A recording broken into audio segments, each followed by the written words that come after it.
Now, I don't know how many times you've had the experience of running incredibly well in practice, and then when it gets to races, somehow your stamina leaves you, your courage leaves you, you can't manage the pain and fatigue of oxygen debt.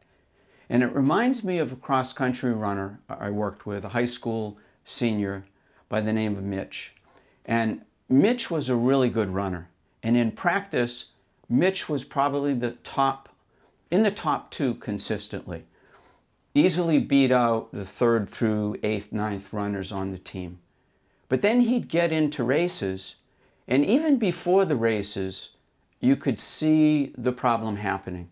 He would start getting anxious, he would isolate himself, wouldn't hang out with the team, and he would get so nervous once the race started that he was winded early, couldn't even keep up with the teammates he used to beat regularly in practice.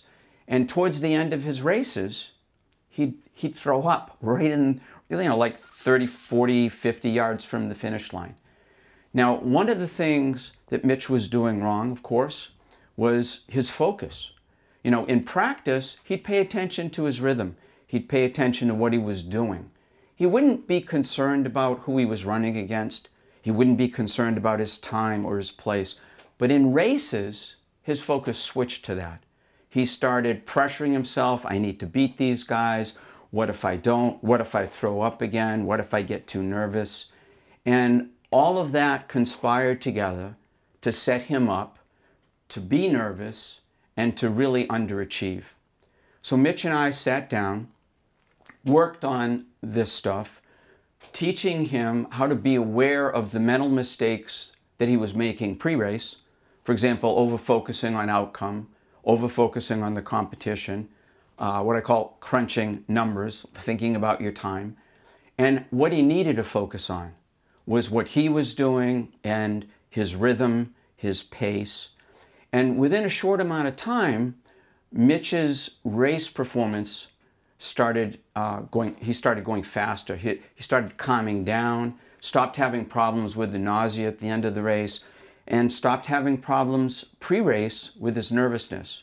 And as a consequence, he finished up his senior year really strongly, running where he needed to be running, the top 2 runners on his team. And I know he went on to run in college, but the key for him was he was able to overcome this problem. And I say that because runners at every level struggle with this stuff. They get too caught up with outcome, they get too caught up with the place they're going to come in or their time, and that sets them up to fail. And what I want you to know is these problems are fixable. Okay, if you're struggling with that issue right now, and that's why you're watching me in this video, I want to reassure you this can be worked through. And as a matter of fact, you don't have to do the one-on-one work with me to do that.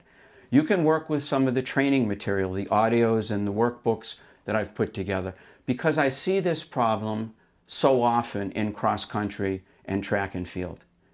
So whether you work with me directly, whether you work with my products, if you're not sure which, I encourage you to call me. I encourage you to feel free to reach out, ask me any questions. But I want you to keep in mind, you can systematically develop mental toughness and the racing mind of a champion.